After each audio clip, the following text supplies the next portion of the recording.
पूरा निकालने। हेलो हैं? हेलो डियर स्टूडेंट्स, नमस्कार। हमारे YouTube channel SCC online classes में आपका स्वागत है। और जैसा कि आप सभी को पता है कि हमारे यूट्यूब चैनल पर 12th क्लास की एनसीईआरटी फिजिक्स का सिलेबस कंटिन्यू चल रहा है। तो उसी की श्रृंखला को आगे बढ़ाते हुए हमारा आज का क्वेश्चन रहेगा, एक समान चुंबकीय क्षेत्र में स्थित किसी क्षण चुंबक की स्थितिज ऊर्जा या चुंबकीय द्विध्रुव की स्थितिज ऊर्जा, इसके बारे में हम चर्चा करेंगे। इसका व्यंजक निकालेंगे इस वीडियो के माध्यम से। इससे पहले वीडियो में हम पढ़ चुके हैं एक समान चुंबकीय क्षेत्र में रखी किसी क्षण चुंबक को घुमाने में किए गए कार्य का व्यंजक। तो पहले उसको आप जरूर देख लें, क्योंकि उसी व्यंजक से रिलेटिव ये व्यंजक है। यदि आपको वो व्यंजक नहीं आता तो ये आप नहीं कर पाओगे। और उस व्यंजक की जो लिंक है वो आपको या तो इस वीडियो के डिस्क्रिप्शन में मिल जाएगी या फिर हमारे यूट्यूब चैनल की प्लेलिस्ट एनसीईआरटी फिजिक्स क्लास 12 2023-24 में भी जाके आप देख सकते हो। वहां पे भी क्रम से वीडियो लेक्चर बाय लेक्चर आपको मिल जाएंगे। ठीक है, तो चलिए ज्यादा समय ना लेते हुए हम मूव करते हैं अपने टॉपिक पर। हमारा टॉपिक क्या है? एक समान चुंबकीय क्षेत्र में स्थित किसी क्षण चुंबक की स्थितिज ऊर्जा का व्यंजक। तो देखिए, ये कैपिटल बी वेक्टर जो है ये एक समान चुंबकीय क्षेत्र है और उसमें ये आपकी एक चुंबक रखी हुई है, NS एक दंड चुंबक है जो रखी हुई है। ठीक है ना? तो इसकी स्थितिज ऊर्जा क्या होती है उसको हमें निकालना है। तो पहले देखेंगे हम परिभाषा। ठीक है ना? कि एक समान चुंबकीय क्षेत्र में स्थित किसी क्षण चुंबक को उसकी मानक स्थिति से वर्तमान स्थिति तक लाने में, मानक स्थिति का मतलब होता है बेटा 90 डिग्री। मानक स्थिति का मतलब क्या होता है? 90 डिग्री के 90 डिग्री के एंगल से आपको घुमाना चालू करना है। और वर्तमान स्थिति का मतलब क्या होता है? थीटा, यानी थीटा तक आपको घुमाना है। और इतने इसमें घुमाने में या लाने में जितना कार्य करना पड़ता है वही कार्य बेटा उसकी स्थितिज ऊर्जा के रूप में संचित हो जाता है। हम जानते हैं किया गया कार्य क्या कहलाती है? उसकी स्थितिज ऊर्जा कहलाती है। ठीक है, तो वही कार्य जो हम करेंगे मैं क्या बोलते हैं उसे, मानक स्थिति से वर्तमान स्थिति तक घुमाएंगे और जितना कार्य करना पड़ेगा वही कार्य उसकी स्थितिज ऊर्जा के रूप में संचित हो जाएगा। तो उसी की हमें गणना क्या है? करनी है। ठीक है ना? तो उसी को हम क्या कहेंगे? उसकी स्थितिज ऊर्जा कहेंगे। तो आशा है कि आपको परिभाषा समझ में आ चुकी होगी। तो परिभाषा आप लिख लेना। चले हम मूव करते हैं व्यंजक की ओर। ठीक है ना? हम व्यंजक देखते हैं। हाँ जी, तो व्यंजक बहुत ही सिंपल, कोई दिक्कत नहीं है। माना वगैरह वही लिखना है। माना कि NS एक दंड चुंबक है जिसकी प्रभावकारी लंबाई कितनी है? 2L है। चुंबकीय द्विध्रुव आघूर्ण क्या है? कैपिटल M है। यह एक समान चुंबकीय क्षेत्र B में थीटा कोण पर या थीटा कोण बनाते हुए रखा हुआ है। तब इस चुंबक पर लगने वाले बल आघूर्ण का बल आघूर्ण, तब इस चुंबक पर लगने वाला प्रत्यानयन बल का बलयुग्म का आघूर्ण। और बलयुग्म आघूर्ण हम पहले पढ़ चुके हैं। ठीक है ना?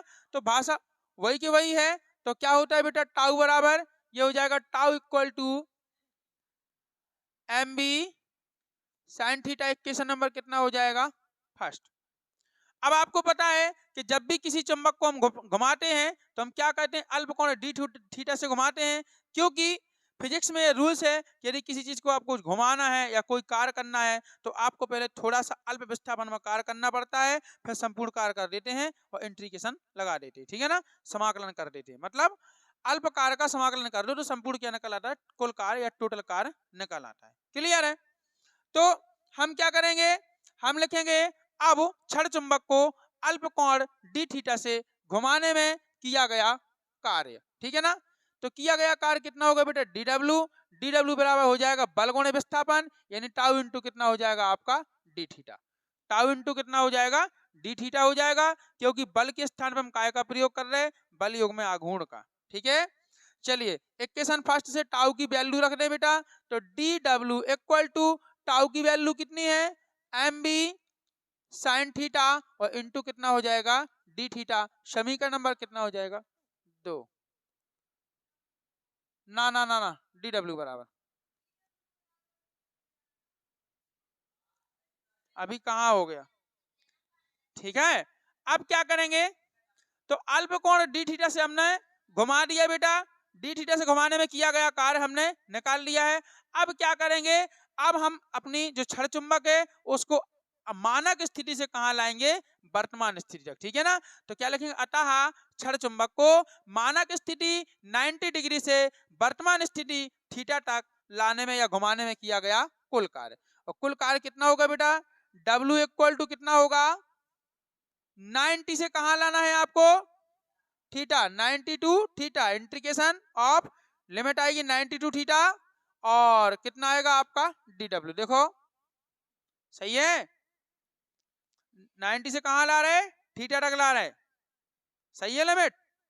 चलो अब क्या करेंगे, मान रखेंगे, तो W इक्वल टू DW का मान रखो 90 से थीटा, कितना है बेटा, MB sine theta into D theta. Theta के सापेक्ष समाकलन होना है, तो साइन थीटा डी थीटा को छोड़ दो और MB को क्या कर दो, बाहर निकाल लो। W इक्वल टू MB बाहर निकलेगा, MB बाहर निकलेगा, अंदर क्या बचेगा आपका, 90 से कहां तक आएगा, थीटा तक, और ये बनेगा आपका साइन थीटा इंटू कितना हो जाएगा, डी थीटा। क्लियर। अच्छा साइन थीटा का समाकलन कितना होता है, पिछले में तो आपने पढ़ाई होगा, सही है, MB ये आएगा माइनस का कॉस थीटा, ठीक है, और ये कितना आएगा आपका 90 से थीटा, ठीक। चलिए माइनस को बाहर निकाल लो, माइनस को कहां निकाल दो, बाहर निकाल लो, W इक्वल टू आएगा माइनस MB, अंदर क्या बचेगा कॉस थीटा, और 90 से कहां आएगा, थीटा तक। अब लिमिट रख दो, है ना, लिमिट रखेंगे तो क्या आएगा, W बराबर माइनस MB, अंदर आएगा आपका cos theta minus cos 90, cos theta minus cos 90, क्यों, क्योंकि upper limit minus lower limit. Cos 90 की वैल्यू कितनी होती है, 0, तो यहां आएगा W equal to minus MB, अच्छा कॉस थीटा और माइनस कॉस 90 की वैल्यू 0, तो 0 तो चला गया, ठीक है, तो W बराबर माइनस कितना आएगा, MB कॉस थीटा, इतना ही आएगा। तो ये है क्या बेटा, ये किया गया कार्य है, ठीक है। इसको समीकरण नंबर कितना दे दो, अभी कितना हो गया था, 1 है 3, इसको समीकरण 3 दे दो, ठीक है। अभी ये किया गया कार्य निकला, अब ये कार्य क्या होता है, स्थितिज ऊर्जा के रूप में संचित होता है कि नहीं, तो परंतु U बराबर क्या होता है बेटा, W होता है, तो U इक्वल टू W की वैल्यू कितनी है, माइनस MB कॉस थीटा, बस स्थितिज ऊर्जा होगी। अब कुछ स्पेशल केसेस देखेंगे इसके, ठीक है, ये निकल आया। तो बताइए इतने में किसी को कोई प्रॉब्लम है क्या, सबको समझ में आ गया। अब जरा देखेंगे हम कि 3 केसेस हैं, किसमें कितना निकलता है, देखिए यहां से लगा रहे हैं हम कंडीशन नंबर फर्स्ट। अगर बेटा यदि थीटा बराबर कितना मान लो 0 डिग्री, थीटा बराबर कितना, यानी आप 0 डिग्री के एंगल से घुमा रहे हैं, ठीक है ना, है क्या, ठीक है। तो यहां देखिए थीटा की वैल्यू 0, यानी cos 0 का मान कितना होता है, cos 0 का मान 1 होता, और 1 का माइनस MB में गुणा करेंगे तो क्या आएगा, माइनस MB आएगा, यानी आपका U बराबर कितना है, माइनस का MB। कहने का मतलब है कि अगर छड़ चुंबक चुंबकीय क्षेत्र के समांतर रखी, कैसी रखी, छड़ चुंबक चुंबकीय क्षेत्र के समांतर रखी, थीटा का मान कितना है, 0 है, ठीक है, तो उसकी जो स्थितिज ऊर्जा वो कैसी होगी, ऋणात्मक होगी या न्यूनतम होगी, न्यूनतम या ऋणात्मक, ठीक है। कंडीशन नंबर सेकंड देख लो, अगर बेटा थीटा बराबर हम 90 डिग्री का एंगल रख दें, तो cos 90 की वैल्यू कितनी होती है, यानी सब कुछ। कहने का मतलब है कि अगर आपका छड़ चुंबक है चुंबकीय क्षेत्र के लंबवत रखा है, कैसा रखा है, लंबवत, तो उसकी जो स्थितिज ऊर्जा है वो कैसी होगी, 0 होगी। क्लियर है।